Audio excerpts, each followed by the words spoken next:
where the mind is without fear and the head is held high, where knowledge is free.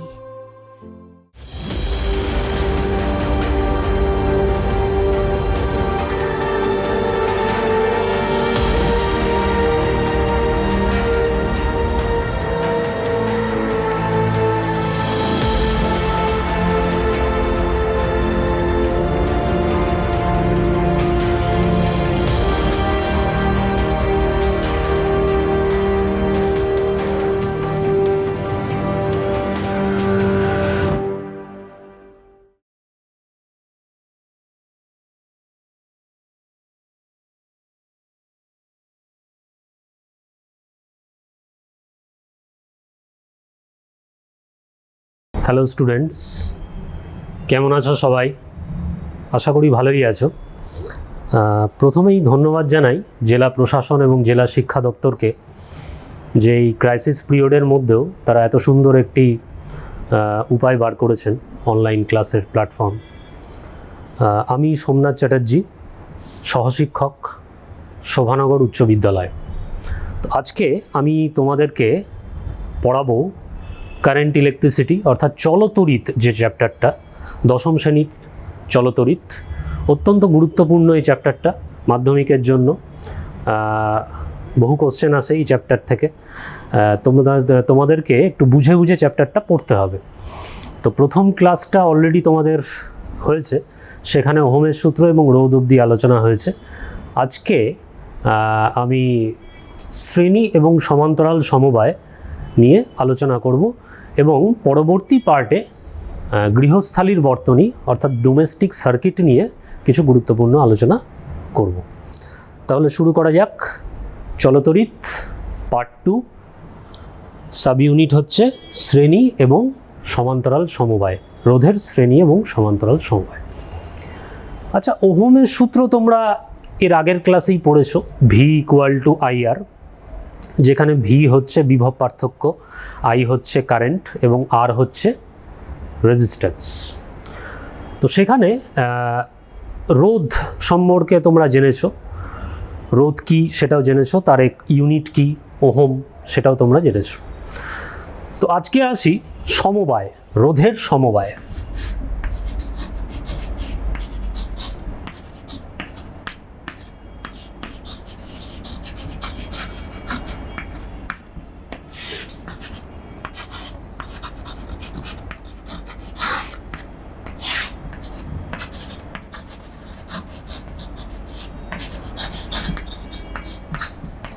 তো এই দুই ধরনের সমবায় আমরা দেখে থাকি। এই দুটোকে মিলিয়েও সমবায় তৈরি করা যায়। শ্রেণী সমবায়, শ্রেণী সমবায় বলতে কি, ধরো তোমাকে 3টে রোধ দেওয়া হয়েছে, 3টে রোধকে তুমি পরপর এভাবে যুক্ত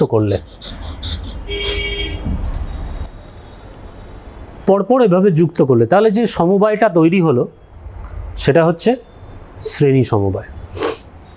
নামটা দিই, ধরো এটার নাম হচ্ছে R1, এটা R2, এটা R3 এবং বর্তনীতে ধরে নাও এখানে ব্যাটারি কানেক্ট করা আছে। এটা সুইচ দিলে, সুইচটা অন করলে ব্যাটারির, এটা তোমরা জানো ছোটো দাগটা হচ্ছে নেগেটিভ, বড় দাগটা পজিটিভ, তাহলে নেগেটিভ থেকে পজিটিভের দিকে কারেন্ট এইদিকে যাচ্ছে। এটার নাম দিই এ, বি, এই বিন্দুর নাম সি, তারপরে বিন্দুর নাম দিলাম ডি।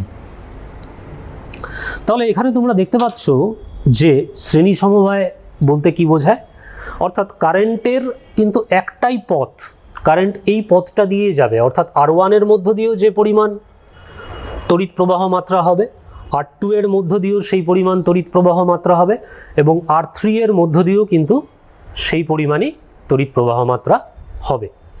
কিন্তু তাদের যে বিভব পার্থক্য, অর্থাৎ এ এবং বি বিন্দুর মধ্যে বিভব পার্থক্য, সেটা কিন্তু আলাদা আলাদা হবে।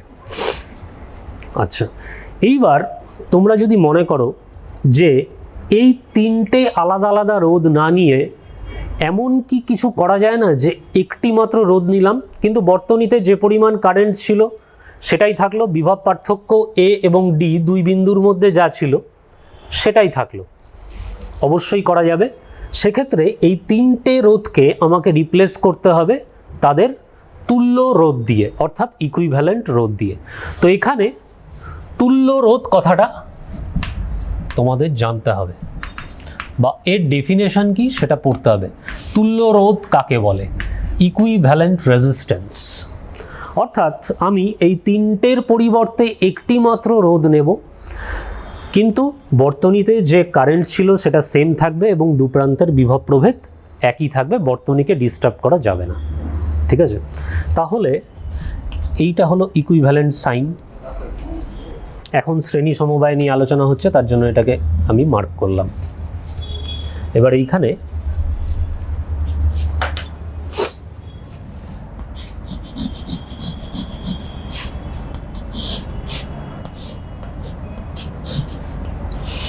সুইচ, এইটা হলো আর, এখান দিয়ে কারেন্ট যাচ্ছে।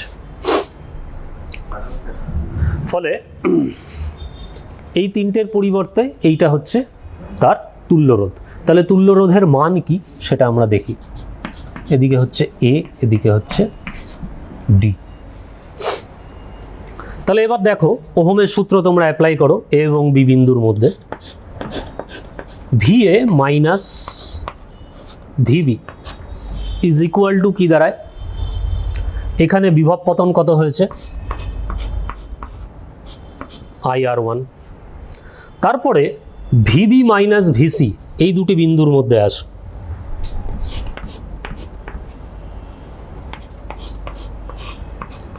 ইজ ইকুয়াল টু কত হয়েছে? VB minus VC IR2।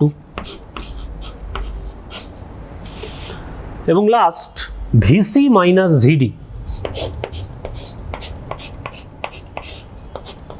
Is equal to কি হয়েছে? I into R3। তাহলে তিনটে ইকুয়েশন আমি পেলাম। তিনটে ইকুয়েশনকে যদি যোগ করি তাহলে মাইনাস ভিবি প্লাস ভিবি এগুলো কেটে যাবে, মাইনাস ভিসি প্লাস ভিসি কেটে যাবে, থাকবে ভিএ মাইনাস ভিডি। তাহলে এখান থেকে তিনটে ইকুয়েশনকে যোগ করে পেলাম VA minus VD is equal to, এদিকেও যোগ হবে, IR1 plus R2 plus R3। আবার এই 2 নম্বর বর্তনীতে আসো, তুল্যরোধের যে বর্তনীটা, সেখানে কি লেখা যায়? VA minus VD is equal to I into R. এইবার এই দুটো ইকুয়েশন, 1 2 3 নম্বর ইকুয়েশন, এটা ধরে নাও 4 নম্বর ইকুয়েশন, এটা হচ্ছে 5 নম্বর ইকুয়েশন। তাহলে 4 এবং 5কে তুলনা করে বা কম্পেয়ার করে আমরা বলতে পারি R ইজ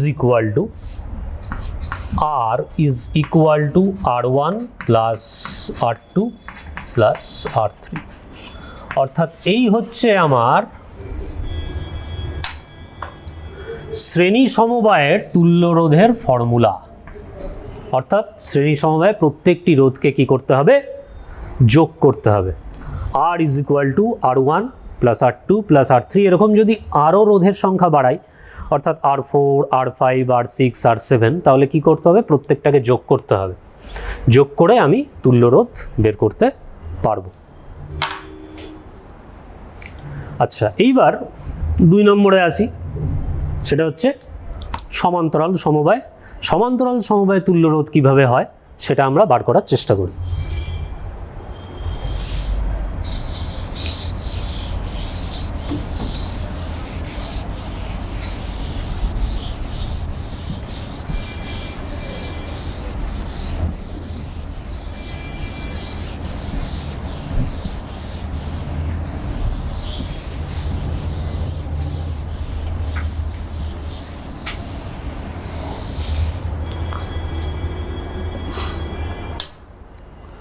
এখানেও আমরা 3টে রোধ নিচ্ছি।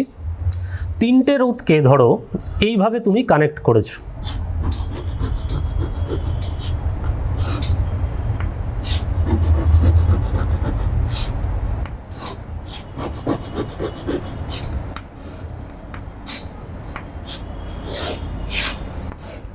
ব্যাটারি সুইচ,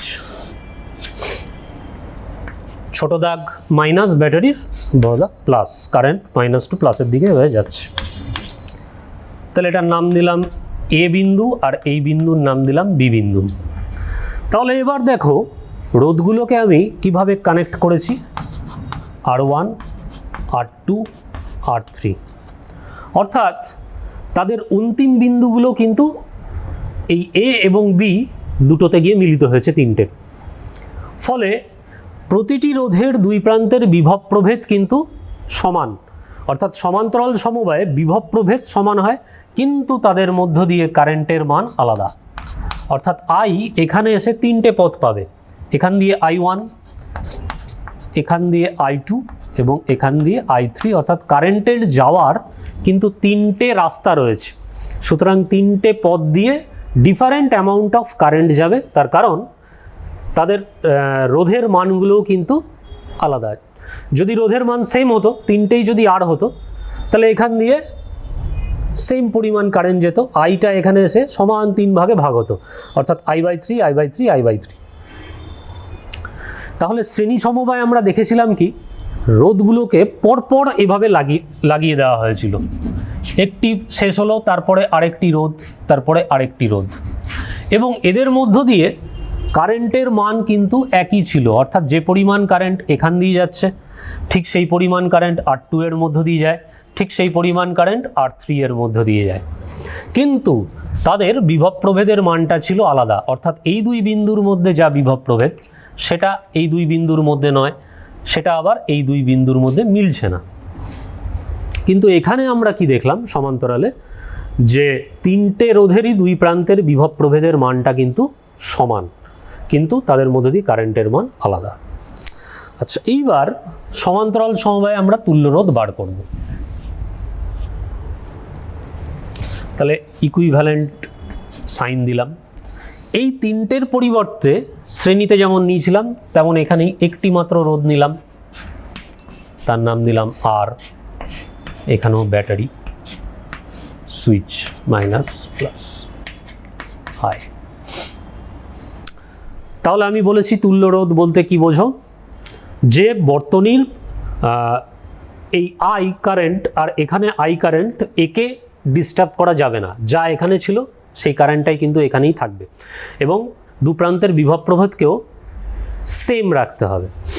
তাহলে এবার দেখা যাক তুল্য রোধ কীভাবে আমরা বার করব, এ এবং বি। তাহলে এখানে যেহেতু আইটা 3 ভাগে ভাগ হয়েছে, তাহলে আই ইজ ইকুয়াল টু আমরা লিখতে পারি I1 plus I2 plus I3, যেহেতু আইটা 3টে ভাগে ভাগ হয়েছে। তাহলে আই সমান সমান এখান থেকে লেখা যাবে দুই প্রান্তের বিভব প্রভেদ VA minus VB, VA minus VB by R is equal to I1 equal to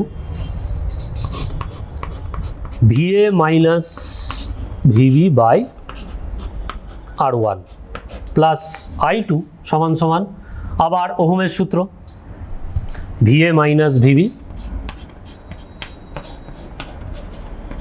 by R2 plus again Ohm's law VA minus VB I3 by R3।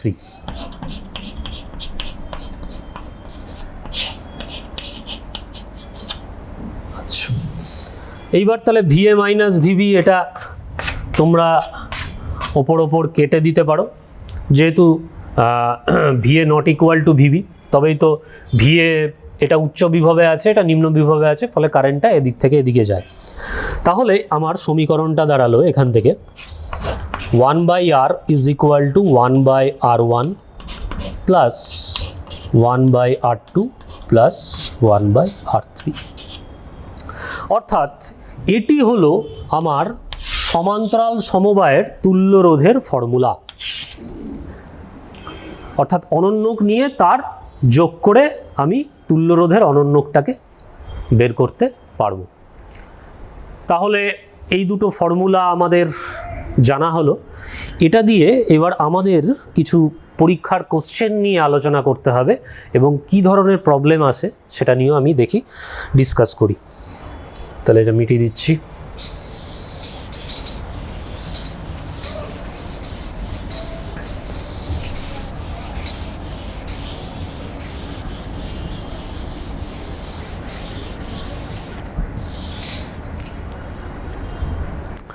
ধরো তোমাদের একটা কোশ্চেন দেওয়া হলো যে কোশ্চেন 1, দেখাও যে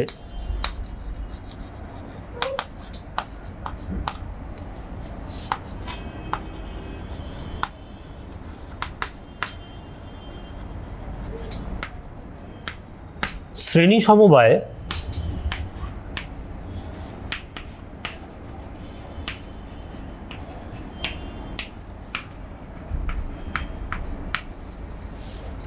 তুল্য রোধের মান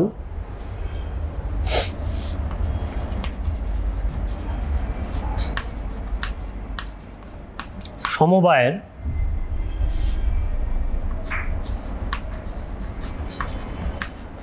সর্ববৃহৎ রোধের থেকেও বড়। তাহলে কিভাবে এটা দেখানো যেতে পারে? আমরা কিছুক্ষণ আগেই প্রমাণ করেছি বা দেখেছি যে শ্রেণী সমবায় তুল্য রোধের মান R = R1 + R2 + R3। তাহলে এই যে সমীকরণটা আমরা পেয়েছি এবং রোধের মানগুলো সবই পজিটিভ, অর্থাৎ ঋণাত্মক রোধের মান তো হতে পারে না। তাহলে যেহেতু পজিটিভ, তাহলে ধরে নিই R1, R2 এবং R3 এর মধ্যে এই অর্ডারে রয়েছে, অর্থাৎ R1 R2 এর থেকে বড় এবং R2 R3 এর থেকে বড়। তাহলে সব থেকে বড় এদের মধ্যে রোধকে R1। তাহলে যেহেতু এই তিনটেকে যোগ করে আমি R পাচ্ছি, তাহলে এখান থেকে ইমপ্লাইজ দ্যাট আমরা বলতে পারি R > R1। অর্থাৎ এই যে তিনটে রোধ রয়েছে তাদের মধ্যে R1 এর মান সব থেকে বেশি, কিন্তু তুল্য রোধের মান সেই R1 এর থেকেও বেশি। এটা এই সমীকরণ থেকে প্রমাণ হয়। উদাহরণ তোমরা নিতে পারো। ধরে নাও তোমাকে 3 ওহম আর 6 ওহম দুটি রোধ দেওয়া হয়েছে। এবার জিজ্ঞাসা করা হলো যে বলো তো শ্রেণী সমবায়ে যুক্ত করলে এর তুল্য রোধের মান কি হবে? খুব সহজেই তোমরা বের করতে পারবে, কারণ তোমরা শিখে গেছো এখন 6 + 3 = শ্রেণী সমবায় তুল্য রোধের মান 9 ওহম। তাহলে দেখো 9 এর মানটা এদের মধ্যে বড় কে? 6। তাহলে 9 6 এর থেকেও বড়। আচ্ছা, তাহলে পরিষ্কার হয়েছে। এবার যদি উল্টো কোশ্চেনটা আসে সমান্তরালের ক্ষেত্রে, তাহলে কি হবে?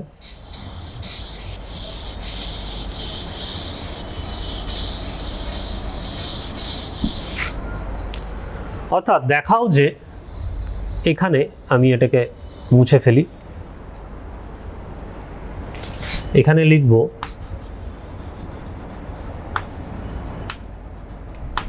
এটা কোশ্চেন 2। সমান্তরাল সমবায়ে তুল্য রোধের মান সমবায়ের সর্ববৃহৎ ছিল, এটাকে মুছে ফেলি, সর্বনিম্ন রোধের থেকেও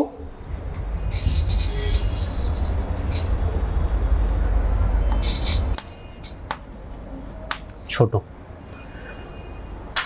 তাহলে এটা কিভাবে প্রমাণ করা যাবে? আমরা সমান্তরাল সমবায় তুল্য রোধের মান প্রমাণ করেছি 1/R = 1/R1 + 1/R2 + 1/R3। তাহলে এই তিনটের মধ্যে ধরে নাও R1 > R2 > R3, অর্থাৎ সব থেকে ছোট রোধকে এখান থেকেই ক্লিয়ার, সব থেকে ছোট রোধ হচ্ছে R3। তাহলে প্রত্যেকেই যেহেতু পজিটিভ, তাহলে অবশ্যই এই ইকুয়েশন থেকে বলা যেতে পারে ইমপ্লাইজ দ্যাট 1/R এটা বড় 1/R3 এর থেকে, যেহেতু R3 এর মানটা সব থেকে ছোট। তাহলে এখান থেকে আবার বলা যায় যেহেতু অনন্যক, তাহলে R লেস দ্যান R3। তাহলে প্রমাণ হয়ে গেল যে তুল্য রোধের মানটা সমবায়ের সব থেকে ছোট যে রোধটা তার থেকেও ছোট। একটা উদাহরণ দিই আবার, ধরে নাও একই এক্সাম্পল নিচ্ছি, 3 ওহম 6 ওহম তোমাকে দেওয়া হয়েছে, তাহলে তুল্য রোধের মান বের করতে বলেছি। কিভাবে বার করবে? তুমি ফর্মুলা জেনে গেছো, 1/R ইকুয়াল টু 1/3 প্লাস 1/6। তাহলে এবার লসাগু 6 2 প্লাস 1, তার মানে 3/6, তার মানে 1/2। তাহলে তুল্য রোধের মান হচ্ছে কত? 2 ওহম। তাহলে দেখো 3 এবং 6 এর মধ্যে সব থেকে ছোটকে 3, তাহলে 3 যদি ছোট হয় তুল্য রোধের মান 2, 2টা অবশ্যই 3 এর থেকে ছোট, তাহলে তুল্য রোধের মান ক্ষুদ্রতম যেটা রোধ তার থেকেও ছোট। আচ্ছা,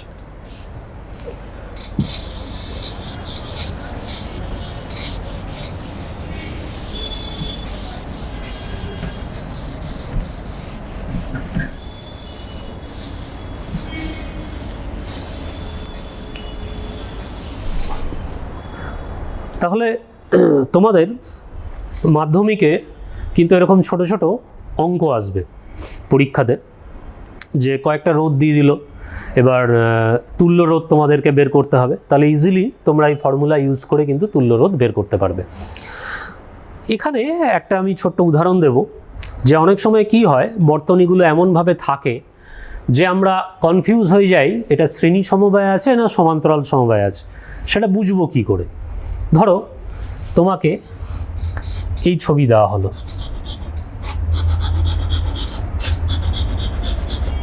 যে প্রতিটি রোধের মান হচ্ছে 3 ওহম করে। তাহলে 3টি রোধ 3 ওহমের কিসে যুক্ত আছে? ছবিটা দেখে তোমরা কিন্তু খুব সহজেই বলে দিতে পারছো যে স্যার এটা শ্রেণী সমবায়ে যুক্ত আছে। পরপর সুন্দর, এটা ছবিটি দেখেই তোমরা কিন্তু বুঝতে পারছো। কিন্তু ধরো বর্তনীটাকে আমি একটু এবার কারসাজি করলাম। কীরকম?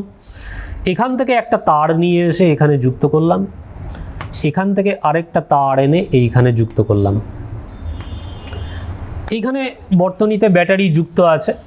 হ্যাঁ, এটা সবসময় দেওয়া না থাকলেও ভেবে নিতে হবে, সুইচ এবং ব্যাটারি কিন্তু যুক্ত আছে। সবসময় কিন্তু এটা দেওয়া থাকবে না, দেওয়া না থাকলেও আমাদের ভেবে নিতে হবে যে এটা যুক্ত আছে, মানে এটা ইমপ্লায়েড। ঠিক আছে? সুতরাং এবার তুল্য রোধের মানটা কিভাবে বার করব? এদিকে এ বিন্দু দিলাম, এটার নাম দিলাম বি, এটার নাম দিলাম সি, এটার নাম দিলাম ডি। এখানে রোধ R1 R2 R3 তিনটের মান 3 ওহম। এবার এখানে দেখো ছোট্ট একটা তার দিয়ে এখানে কিন্তু যোগ করেছি কাকে? এ বিন্দুকে এবং সি বিন্দুকে যোগ করেছি তারের মাধ্যমে, এবং মধ্যে কোনো রোধ নেই। তাহলে এটাকে বলা হয় শর্ট সার্কিট। তার দিয়ে জয়েন্ট করেছি, তাহলে কি হবে? এখান দিয়ে ইলেকট্রনের ফ্লো হবে বা কারেন্ট যাবে। ইলেকট্রন যেদিকে যাবে তার বিপরীত দিকে কারেন্ট যাবে, এটা আমরা জানি।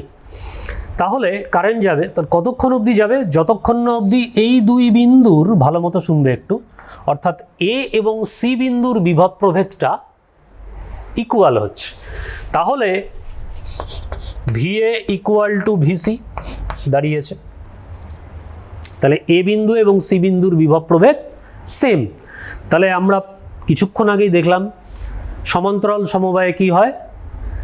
রোধগুলোর বিভব প্রভেদ দুই প্রান্তের সেম থাকে, কিন্তু তাদের মধ্য দিয়ে কারেন্ট আলাদা থাকে। তাহলে যেহেতু দুই প্রান্তের বিভব প্রভেদ সেম হয়ে গেছে, তাহলে R1 R2 কিন্তু এখন সমান্তরাল সমবায়ে আছে, শ্রেণীতে বলা যাবে না। একই রকমভাবে বি এবং ডি বিন্দুর বিভব প্রভেদে যদি আসি, তাহলেও ভিবি ইজ ইকুয়াল টু ভিডি। কারণ এখানে তার দিয়ে জয়েন করা হয়েছে। তাহলে ইলেকট্রনের ফ্লো কতক্ষণ অবধি হবে বা কারেন্টের ফ্লো কতক্ষণ অবধি হবে, যতক্ষণ না পর্যন্ত এই দুই বিন্দুর বিভব প্রভেদটা ইকুয়াল হয়ে যাচ্ছে। তাহলে R2 এবং R3ও কিন্তু সমান্তরাল সমবায় আছে। তাহলে আমরা বলতে পারি যে তিনটে রোধই সমান্তরাল সমবায় আছে, অর্থাৎ এইটার ইকুইভ্যালেন্ট সার্কিট দাঁড়াচ্ছে এরকম।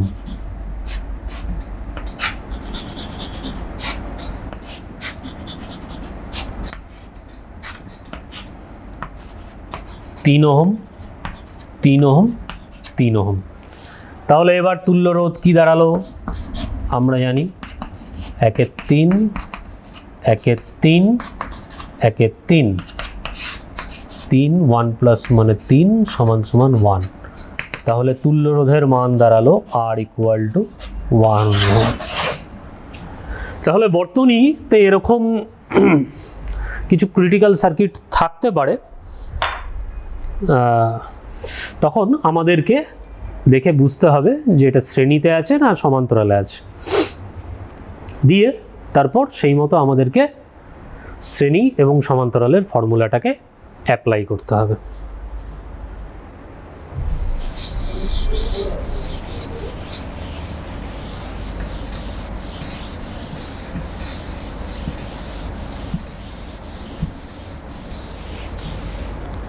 এইবার খুব গুরুত্বপূর্ণ একটি কোশ্চেনে আসি।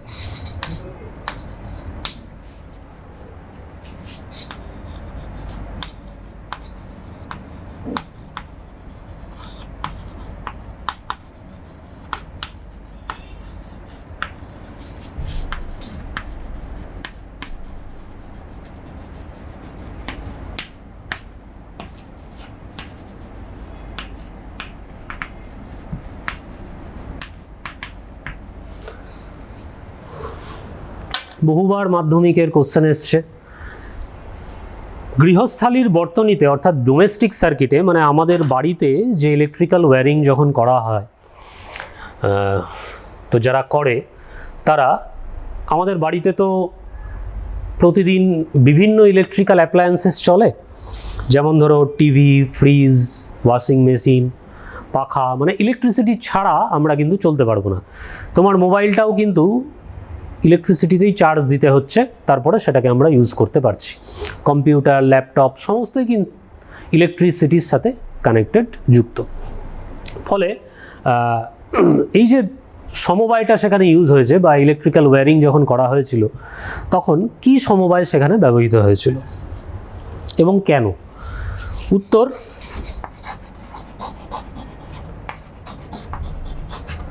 সমান্তরাল সমবায়। কেন সমান্তরাল সমবায় ব্যবহার করা হয়? দেখবে যে কোনো প্লাগ পয়েন্টের দিকে নজর রাখবে। ধরো এইখানে আমার একটা রয়েছে, এই ধরো একটি 3-পিন প্লাগ, তোর পিছন দিকে দেখবে লেখা আছে এখানে 240 ভোল্ট, 6 অ্যাম্পিয়ার এবং 50 হার্জ, মেড ইন ইন্ডিয়া, অর্থাৎ 240 ভোল্ট। তাহলে বিভব পার্থক্যটা আমি আরেকবার দেখি, এখানে লেখা আছে ওই 220 থেকে 240 ভোল্ট, 50 হার্জ আর 6 অ্যাম্পিয়ার কারেন্ট রেটিং ওখানে দেওয়া আছে। তাহলে এইটা হচ্ছে আমাদের স্পেসিফাইড ভোল্টেজ ইন্ডিয়ার জন্য, ভারতবর্ষের জন্য। তবে সব দেশে কিন্তু এটা সমান নয়। ধরো তুমি কানাডা বা ইউএসএতে চলে গেলে, সেখানে কিন্তু তুমি দেখবে 120 ভোল্ট, 60 হার্জ। এটা হলো ইন্ডিয়া, ভারতবর্ষে। তাহলে ধরো তুমি ইউএসএতে গেছো বা ওখানে ঘুরতে গেছো, এবার তোমার ইচ্ছা হলো ওখান থেকে একটা টিভি কিনে নিয়ে আসি, সেটা কিন্তু এখানে এসে চালাতে পারবে না। তার কারণ ওখানকার স্পেসিফাইড রেটিং হচ্ছে 120 ভোল্ট, 60 হার্জ, আর এখানে হচ্ছে 220 ভোল্ট, 50 হার্জ। এখন এইটা বুঝতেই পারছো যে এটা বিভব পার্থক্য, অর্থাৎ এই ভোল্টেজ রেটিংয়েই আমাদের সমস্ত ইলেকট্রিক্যাল অ্যাপ্লায়েন্সেসগুলোকে কিন্তু চালাতে হবে। 50 হার্টজটা কি, এটাতে একটু আসি। আমাদের যে সিগন্যালটা সেটা কিন্তু এসি সিগন্যাল, অর্থাৎ অল্টারনেটিং কারেন্ট। এটা সময়ের সাথে সাথে পরিবর্তন হয় এইভাবে, এদিকে ধরো ভোল্টেজ বা কারেন্ট, এদিকে হচ্ছে টাইম টি। তাহলে এইখান থেকে শুরু করে এত দূর অবধি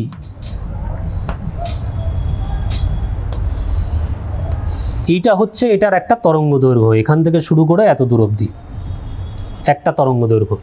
অর্থাৎ আমাদের যে সিগন্যালটা সেটা প্লাস হচ্ছে, পর মুহূর্তে আবার নেগেটিভ হচ্ছে, আবার প্লাস হচ্ছে, আবার মাইনাস হচ্ছে, আবার প্লাস হচ্ছে, আবার মাইনাস হচ্ছে। তাহলে 50 হার্জ বা সাইকেলস পার সেকেন্ড এটা হচ্ছে কম্পাঙ্ককে বোঝায়, ফ্রিকোয়েন্সি। তার মানে যে এই রকম 1 সেকেন্ডে 50 বার হবে, অর্থাৎ 1 সেকেন্ডে কবার হবে, এরকম কটা হবে, এই একটা তরঙ্গ দৈর্ঘ্য বলা হয় এটাকে।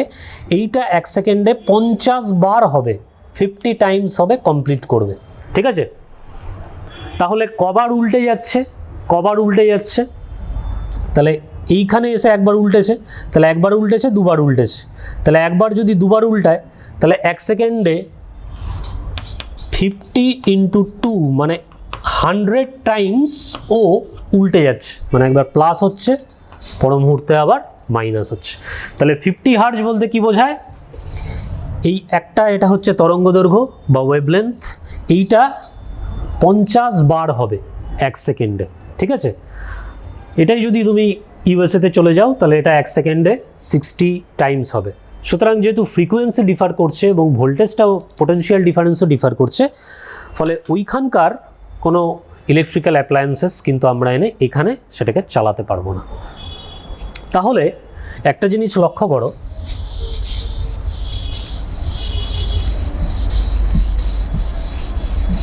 যে তোমার বাড়িতে ফ্যান, লাইট, এসি,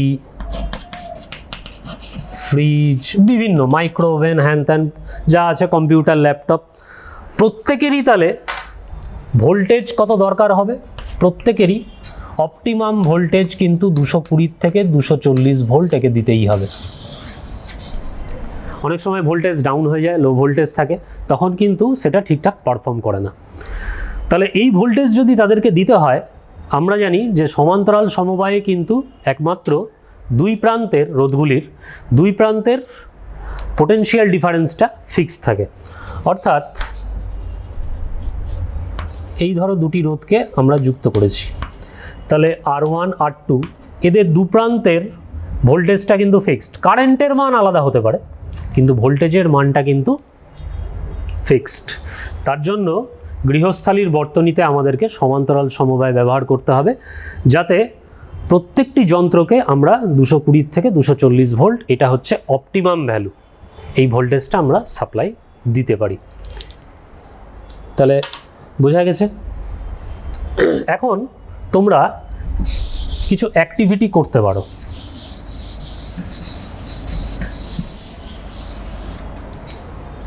যেমন ধরো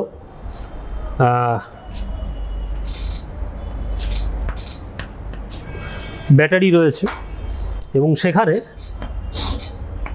তুমি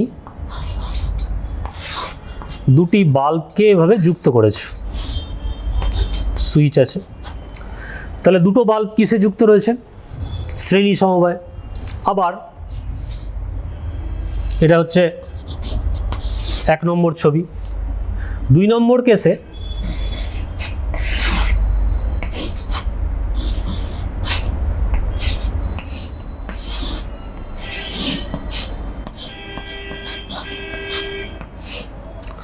দুটি বাল্বকে সমান্তরাল সমবায়ে যুক্ত করেছো। টর্চ লাইটের বাল্ব নেবে, এই পরীক্ষাটা তোমরা বাড়িতেও করতে পারো, আর ওই পেন্সিল ব্যাটারিগুলো একটি বা একাধিক দিয়ে যুক্ত করবে। তাহলে দেখবে যে কোন ক্ষেত্রে উজ্জ্বলতাটা বেশি।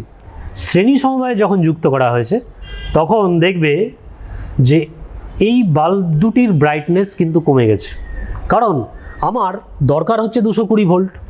এবার তাহলে দুটি বাল্বকে আমি শ্রেণী সমবায়ে যুক্ত করেছি, তাহলে প্রত্যেকে পেয়েছে কত ভোল্ট করে? প্রত্যেকে পেয়েছে 110 ভোল্ট করে, কিন্তু আমার দেওয়ার কথা তো 220 ভোল্ট। দুটি সমান পাওয়ার রেটিংয়ের বাল্ব যুক্ত করেছি, ফলে এও 110 ভোল্ট পেয়েছে, এও 110 ভোল্ট পেয়েছে। এবং কোনো কারণে ধরো একটি বাল্ব ফিউজ হয়ে গেল বা একটি বাল্বকে আমি বর্তনী বা হোল্ডার থেকে খুলে নিলাম, তখন দেখা যাবে যে দ্বিতীয় বাল্বটি কিন্তু আর জ্বলছে না। কিন্তু সমান্তরাল সমবায়ে দেখবে যে এদের উজ্জ্বলতার কিন্তু কোনো পার্থক্য তুমি দেখতে পাবে না, তারা কিন্তু প্রত্যেকে ইকুয়াল ব্রাইটনেসে জ্বলছে। এবং একটি বাল্বকে হোল্ডার থেকে খুলে নিলেও আরেকটি বাল্ব কিন্তু নিচ্ছে না, কারণ এখান দিয়ে আমি অল্টারনেটিভ আরেকটি রাস্তা রয়েছে যেখান দিয়ে কারেন্ট যাচ্ছে। ঠিক আছে, তাহলে আশা করি ক্লিয়ার হয়েছে যে কেন আমরা সমান্তরাল সমবায় ব্যবহার করব গৃহস্থালির বর্তনীতে, শ্রেণী সমবায় ব্যবহার করব না। তাহলে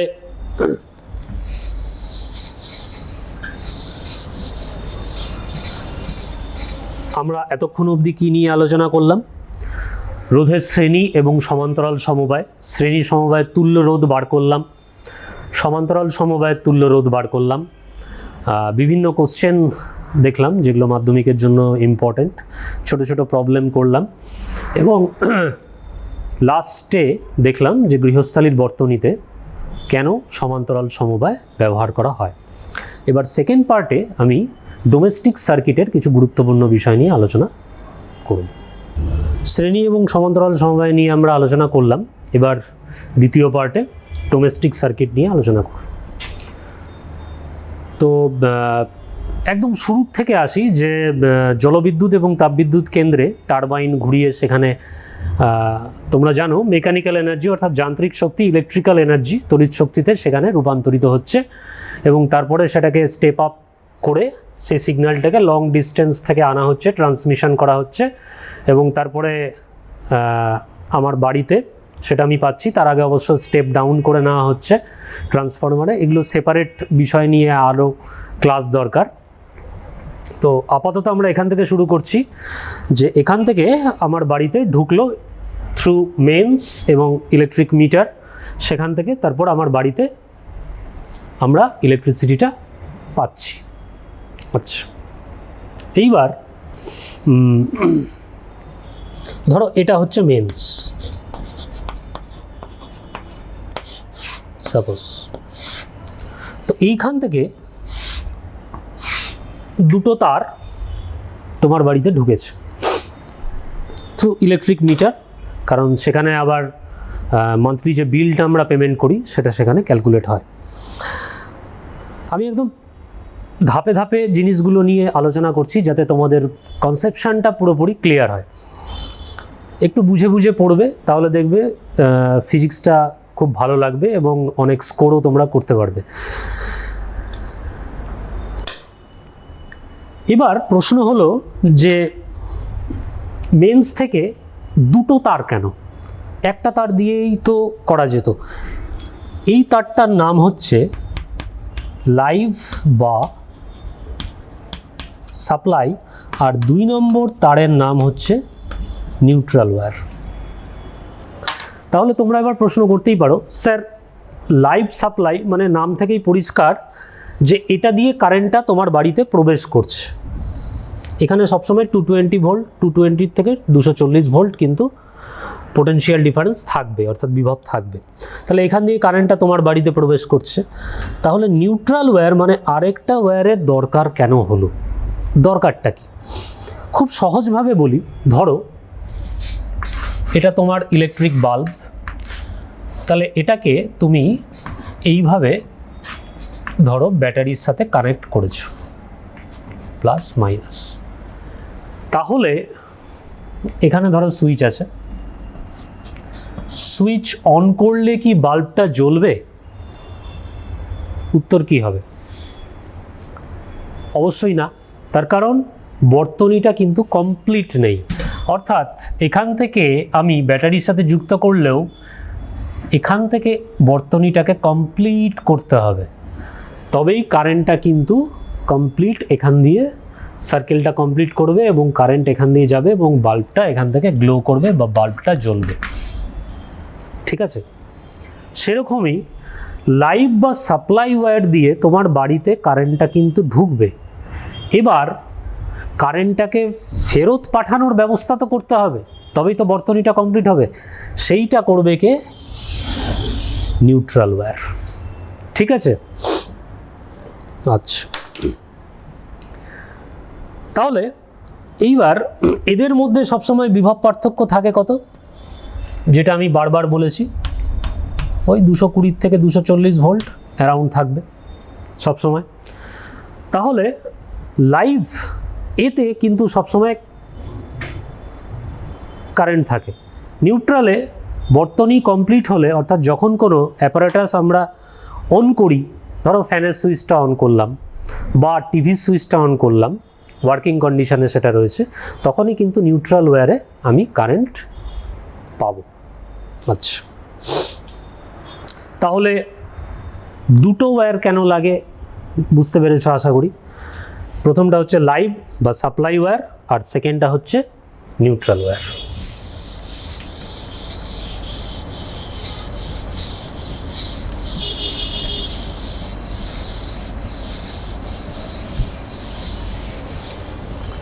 তাহলে এটা মেন্স থেকে এবার আমি বাড়িতে ঢুকলাম। এবার বাড়ির মধ্যে কি কি দেখতে পাও বলো? ইলেকট্রিক সার্কিটগুলোতে বা ইলেকট্রিক যখন ওয়্যারিং করে তোমার বাড়িতে কোনো ইলেকট্রিশিয়ান, তখন কি কি জিনিস তার দরকার হয় বলো? প্রথমে মেন্স, একটা মেন সুইচ থাকবে,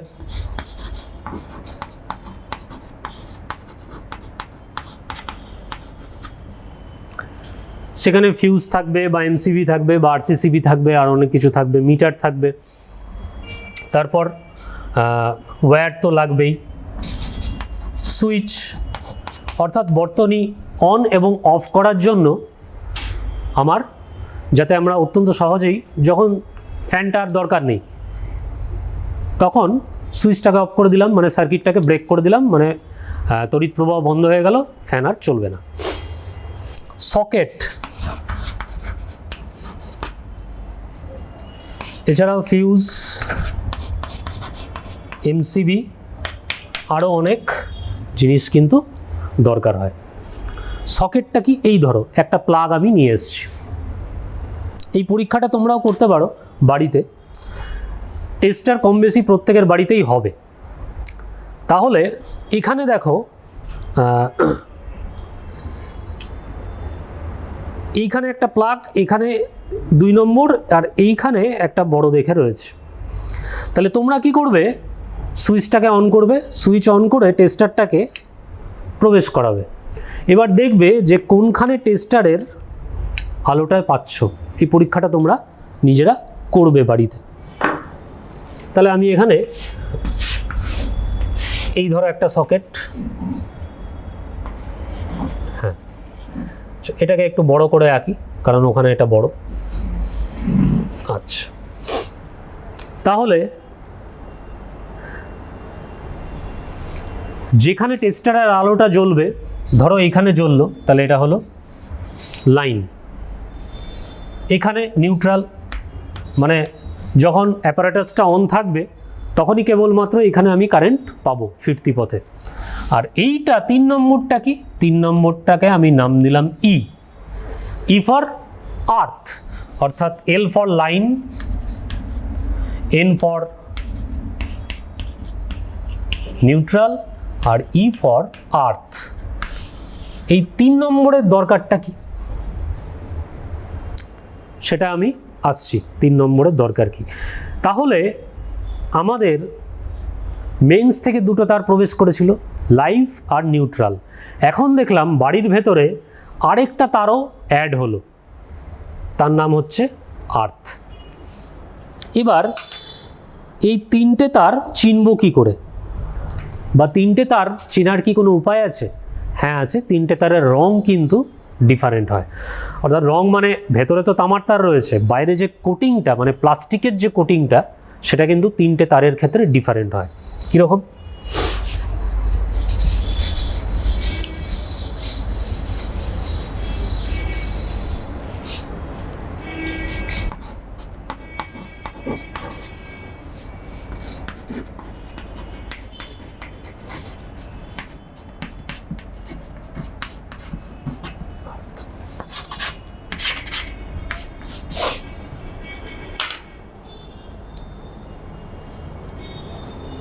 এইটা হচ্ছে তোমার লাইভ তার।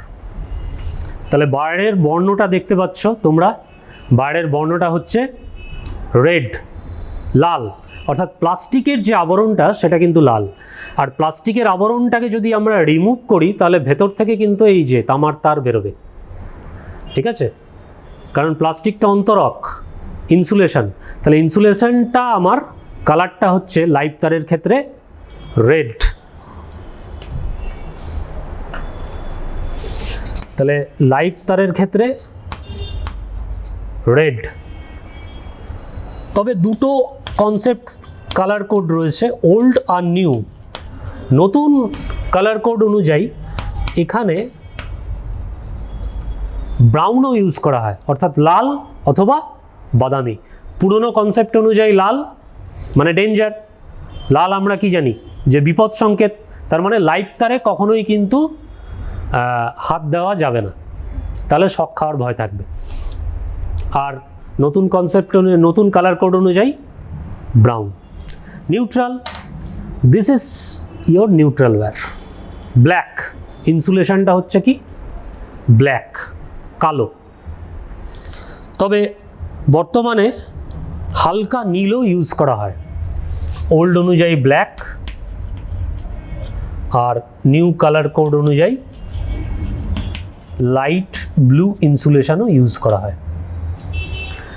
তাহলে বাড়িতে যখন ইলেকট্রিশিয়ানরা ওয়্যারিং করবে তখন কিন্তু এই কালার কোড ইউজ করেই তারা কিন্তু ওয়্যারিং করবে।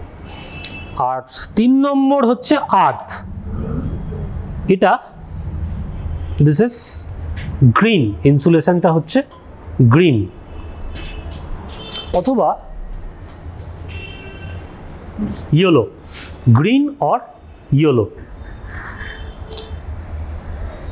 তাহলে এটা এখানে লেখা যাক, গ্রিন অর ইয়েলো, ঠিক আছে? তাহলে এই দাঁড়ালো। পরীক্ষায় যদি এখন কোশ্চেন আসে যে 3টে তারের বর্ণ কীরকম, তখন দুটোই আমরা লিখে দেব, পুরনো রীতি অনুযায়ী এবং নতুন রীতি অনুযায়ী।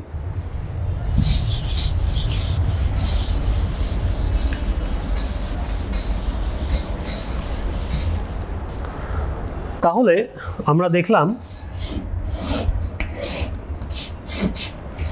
যে আমরা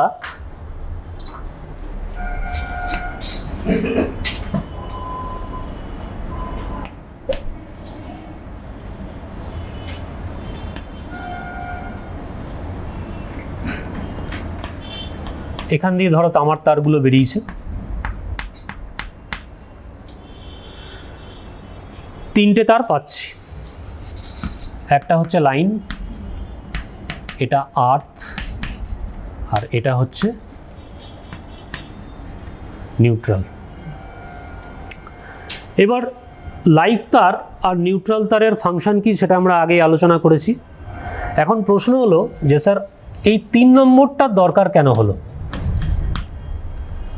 তোমরা দেখবে যে তোমার বাড়িতে যে সমস্ত যন্ত্রপাতি রয়েছে তার মধ্যে লো পাওয়ার ডিভাইস কিছু রয়েছে, অর্থাৎ যাদের ক্ষমতা কম, এবং হাই পাওয়ার কিছু ডিভাইস রয়েছে যাদের ক্ষমতা বেশি।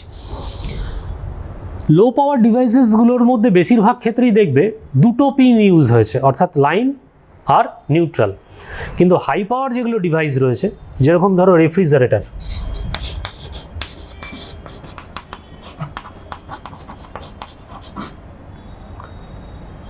তারপর microwave, AC, geyser, electric iron, এদের প্রত্যেকেই কিন্তু 3 পিন প্লাগ রয়েছে, অর্থাৎ আর্থ প্লাগটা কিন্তু এক্ষেত্রে নেসেসারি। তার আগে বলি আর্থিং ব্যাপারটা কি। তোমার বাড়িতে যখন বাড়িটা কনস্ট্রাকশন করা হয়েছে তখন সেখান থেকে একটা মোটা লোহার পাত, বর্তমানে তামাও ইউজ করা হচ্ছে, নিয়ে মাটির বেশ কিছুটা নিচে পুঁতে দেওয়া আছে। এবং এটা বাড়ির প্রত্যেকটা প্লাগ পয়েন্টের সাথে ওয়্যারিংয়ের সাথে কিন্তু কানেক্টেড রয়েছে। This is called earthing.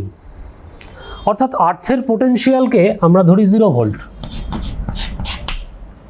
কেন ধরি? কারণ সমুদ্র থেকে 1 বালতি জল তুললে বা 1 বালতি জল সেখানে অ্যাড করলে তার যেমন লেভেলের কোনো চেঞ্জ হয় না, সেরকম অনুযায়ী আর্থকে ইনফাইনাইট সোর্স অফ চার্জ অর্থাৎ অসীম আধানের ক্ষেত্র বলে ধরা যেতে পারে। তার জন্য এর পোটেনশিয়ালকে বলা হয় বা ধরে নেওয়া হয় 0 ভোল্ট।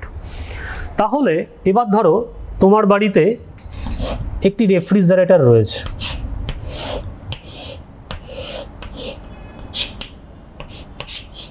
এই ধরনের রেফ্রিজারেটর।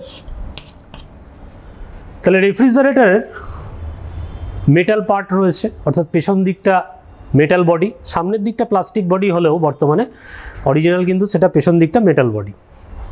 তাহলে এখান থেকে 3টে তার বেরিয়েছে, লাইভ, নিউট্রাল, আর্থ। এবার ধরো কোনো কারণে দুর্ঘটনাবশত লাইভ তারের ইনসুলেশনটা ছুটে গেছে দীর্ঘদিন ধরে ইউজ করার ফলে। এই যে বাইরের ইনসুলেশনটা, বাইরের প্লাস্টিকের যে কোটিংটা সেটা ছুটে গেছে। তাহলে কি হবে? তামার তারটা ওপেন হয়ে যাবে। এবার তামার তারটা যদি এই মেটাল বডির সংস্পর্শে চলে আসে তখন কি হবে?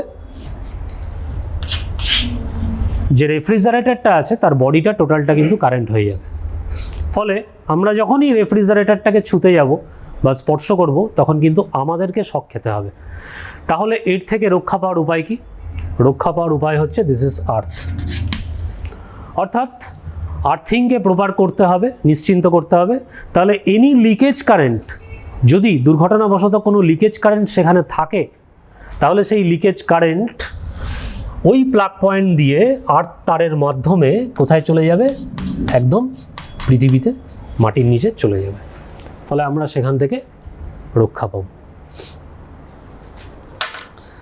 তাহলে লাইভ তারের ফাংশন কি, নিউট্রাল তারের ফাংশন কি এবং আর্থ তারের ফাংশন কি এবং আর্থিংটা কেন দরকার, আশা করি তোমাদের ক্লিয়ার হয়েছে।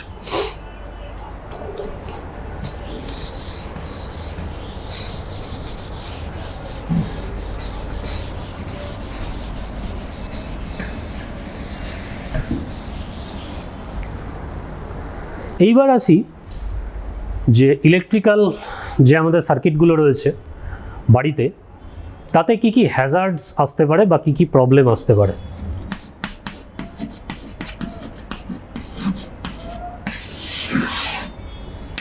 এক নম্বর হতে পারে ওভারলোডিং।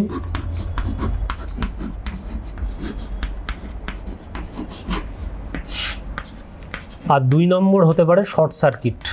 এই দুটো অত্যন্ত কমন ফেনোমেনা। ওভারলোডিং কি জিনিস?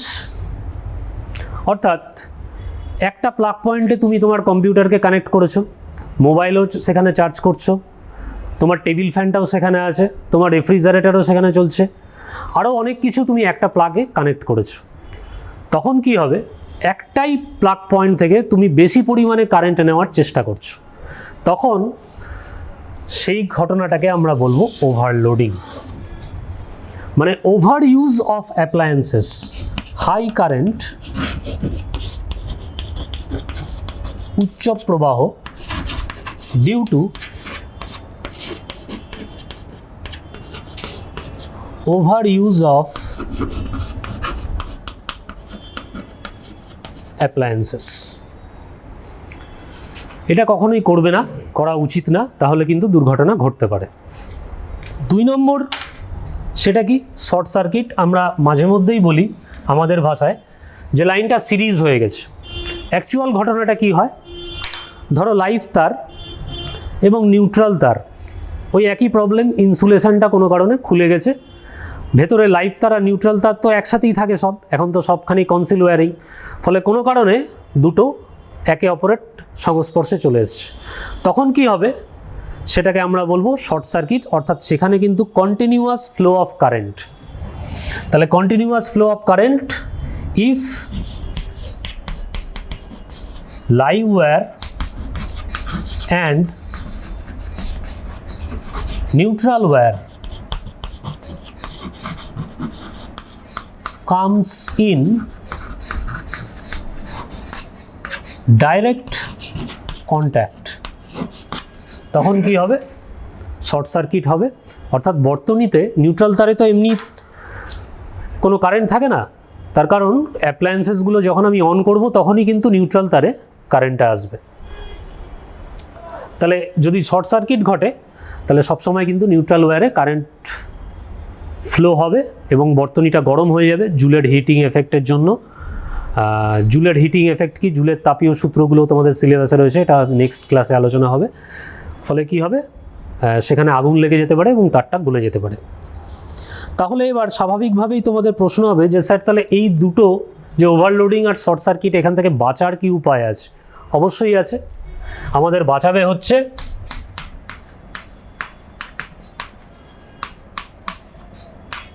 ফিউজ। ফিউজ কি? একটা তার যার গলনাঙ্ক থাকে নির্দিষ্ট, অর্থাৎ কারেন্টের মানটা ধরো 5 অ্যাম্পিয়ার ফিউজ তুমি লাগিয়েছো, সাপোজ 5 অ্যাম্পিয়ার, কারেন্টের ইউনিট অ্যাম্পিয়ার তোমরা জানো, এর আগের ক্লাসে পড়েছো। তাহলে কারেন্টের মানটা যেই 5 ক্রস করে 6 হয়ে যাবে তখনই কিন্তু এই তারটা কি হবে, এর গলনাঙ্ক নির্দিষ্ট থাকে, গলে যাবে এবং গলে গেলে কি হবে, বর্তনীটা ছিন্ন হয়ে যাবে।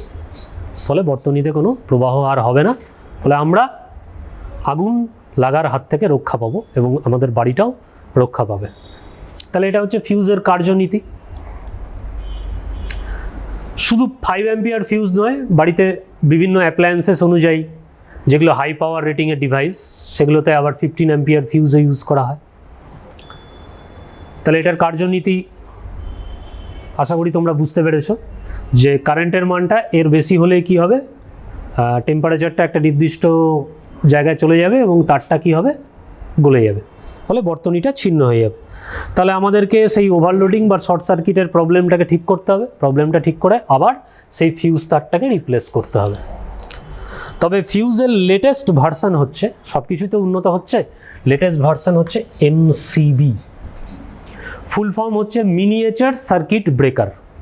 এটা বর্তমানে তোমরা দেখেছ ফিউজ তারের পরিবর্তে এমসিবি ইউজ করা হচ্ছে। এমসিবির ফাংশন বা কার্যনীতি তোমাদের সিলেবাসের বাইরে, এটা আগামী দিনে আলোচনা হবে হায়ার ক্লাসগুলোতে। তাহলে ডোমেস্টিক সার্কিট নিয়ে আমরা আলোচনা করলাম, একটু কুইক সামারি করে ফেলি। ফার্স্টে কি, থার্মাল পাওয়ার প্ল্যান্ট বা সেটা জলবিদ্যুৎ কেন্দ্রও হতে পারে, সেখান থেকে টারবাইন ঘুরিয়ে মেকানিক্যাল এনার্জি অর্থাৎ যান্ত্রিক শক্তিকে আমরা চেঞ্জ করছি কি তড়িৎ শক্তিতে, সেখান থেকে আমরা সেটাকে নিয়ে আসছি আমাদের বাড়িতে। বাড়িতে মেন্সের মধ্যে দিয়ে দুটো তারের মাধ্যমে সেটা আমাদের বাড়িতে প্রবেশ করছে। একটা হচ্ছে লাইভ ওয়্যার আর 2 নম্বর হচ্ছে নিউট্রাল ওয়্যার। লাইভ ওয়্যারের নাম কেন লাইভ, কারণ সেখানে সবসময় কারেন্ট থাকছে, 220 ভোল্ট আমরা পাচ্ছি। আর নিউট্রাল ওয়্যারের নাম নিউট্রাল, কারণ এমনিতে ওটা 0 ভোল্টে থাকছে, কিন্তু যখনই অ্যাপ্লায়েন্স অন হচ্ছে তখনই সেখানে আমরা কারেন্ট পাচ্ছি। এছাড়াও বাড়িতে যখন প্রবেশ করলাম বাড়ির ভেতরে, তখন আরেকটা ওয়্যার আমরা দেখতে পাচ্ছি, দ্যাট ইজ আর্থ ওয়্যার। সেই আর্থিংয়ের ফাংশন কি সেটাও আমরা ডিসকাশন করলাম, এবং হ্যাজার্ডস অফ ইলেকট্রিক সার্কিট অর্থাৎ কী কী সমস্যা আসতে পারে, ওভারলোডিং এবং শর্ট সার্কিট, এই দুটোই হচ্ছে কমন ফেনোমেনা, এবং এদের থেকে বাঁচার উপায় হচ্ছে ফিউজ আর এমসিবি। আজকে এখানেই শেষ করছি। তোমরা আশা করি ক্লাসটা দেখবে প্রত্যেকে এবং একটু বুঝে বুঝে পড়ার চেষ্টা করবে। ফিজিক্স খুব ইন্টারেস্টিং সাবজেক্ট, একটু বুঝে বুঝে পড়ার চেষ্টা করবে এবং তারপরে যে তোমাদের সহায়িকা আছে প্লাস টেক্সট বইগুলো আছে সেগুলোকে ফলো করবে। তাহলে আশা করি পরীক্ষায় প্রত্যেকে ভালো স্কোর করতে পারবে। সবাই ভালো থেকো, আবার নেক্সট ক্লাসে দেখা হবে তোমাদের সাথে। ধন্যবাদ।